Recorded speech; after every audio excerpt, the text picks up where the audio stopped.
right, coming up on this episode of Watch Culture, we're going to be talking about 1988 movie Who Framed Roger Rabbit. A classic movie and an inventive one for sure. You're going to want to see this episode because I have a lot of great things to say about it.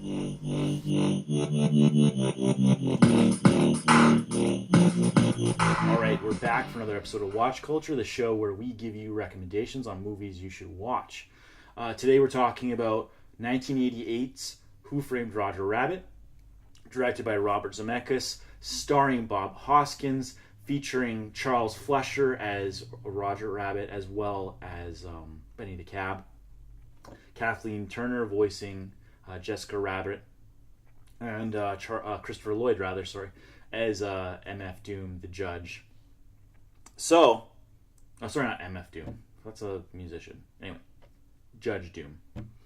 Anyway, this movie is a classic animation movie, and it's kind of a one-of-a-kind story because it has Warner Brothers along with Disney kind of collaborating to show their characters, along with some classic golden era cinema characters like Betty Boop and Woody the Woodpecker, and a host of other characters. Anyway, this movie is not only a comedy, it's also a crime noir. It's a story about, as you would guess, a cartoon rabbit who's been framed for the murder of Marvin Acme, who is played by Stubby Kaye. Thank you.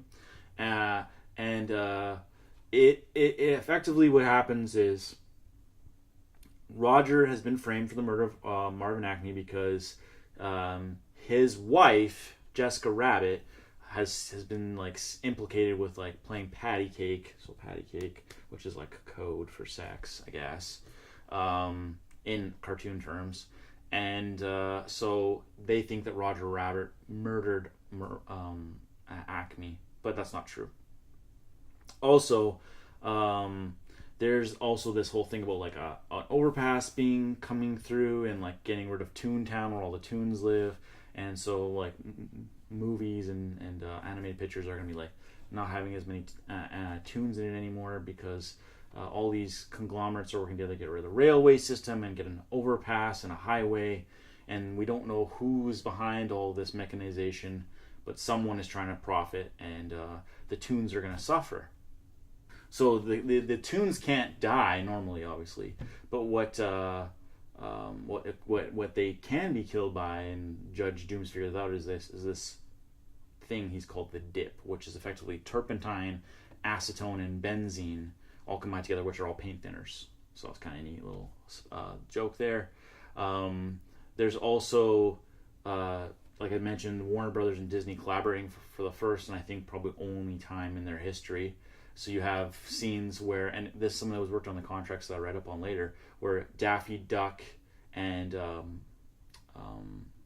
Donald Duck are playing pianos, and they have like a dueling piano scene, and then Mickey Mouse and Bugs Bunny are parachuting, and they're like a good exact screen time, but they like play dialogue of each other, just so that like both major properties have equal representation.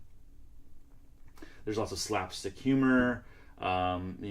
There's scenes where those hole in the walls are used, or giant hammers are used, or singing swords. Like all these like silly cartoon things happen in the movie that aren't necessarily like integral to the plot, but are part of the story that unfolds. And I especially can't believe that this didn't ever happen before, and that they were able to pull it off successfully.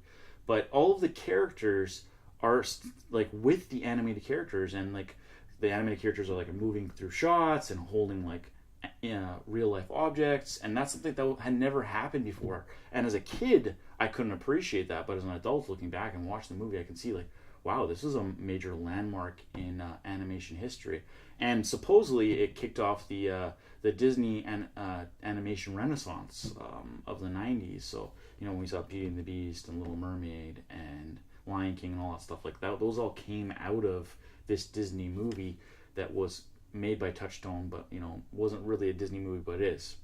So it was backed by Steven Spielberg, as well as Michael Eisner, who was the head of Disney at the time, and Robert Zemeckis produced it. another fun little fact is Christopher Lloyd worked with Robert Zemeckis on Back to the Future, so he obviously brought him on because he really liked him playing Doc Brown. But Tim Curry auditioned for the role of Judge Doom and gave such a terrifying performance that he, like, all three of those guys just couldn't handle it. So they were like, yeah, we don't want you to do this, but thanks for auditioning. There's also a tunnel scene when Benny the Cab is trying to escape from the weasels, and Judge Doom is at the end of it, and he's got the dip waiting, and he like slides. That same tunnel is used in Back to the Future too, when Biff's running down. He's got the almanac, and Marty's trying to like get it from him. That's the same tunnel, which is kind of neat. I also think that the movie is like meant for grown-ups, but it presents it as if it's a story for kids. So it's kind of fun to watch it with kids and as kids, but it's definitely a movie for adults. So that's another reason why I think you should view it if you haven't seen it, or revisit if you've seen it before and haven't watched it in a while, because you'll be pleasantly surprised at how well it holds up. Some other interesting things that I want to kind of point out about it is that Charles Fleischer actually wore full bunny garb on set during the movie, and everyone who was around at the time was like, man, this movie is just not going to go off. I don't know how you expect this movie to be successful. So they didn't even realize it was going to be live action and animated. And I mean, it's very quotable. Like, one of my favorite lines, and apparently like a top 100 quote of all time, is Jessica Rabbit says, "I'm not bad, I'm just drawn that way," because she's like obviously a very sexualized cartoon.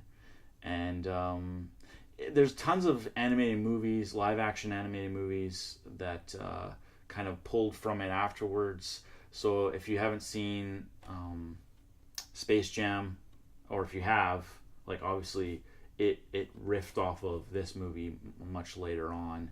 And there's been, CGI animated movies, like, that's just part of movie culture now. Like, that wouldn't have been possible if we hadn't had something like Who Framed Roger Rabbit to bring us there. So that said, I think this is a great movie. I love it to death. I highly, highly recommend you watch it. And hit the bell for notifications. Subscribe to the channel too, obviously, or do subscribe and then hit the bell. Like the video, leave a comment or two. Share this with your friends. Share with people, because Who Framed Roger Rabbit is one of those movies, like, it's so unique, and it's you're not gonna see something like this. Like, this is a major studio release. Movies aren't made like this anymore. Like, we got all these sequels. This movie is like special for that reason alone. It's a one of a kind. So yeah, please share this video review and check it out. So that said, I hope you enjoyed the review. I hope you enjoyed the recommendation. Thanks for watching, and we'll catch you next time. This has been Watch Culture.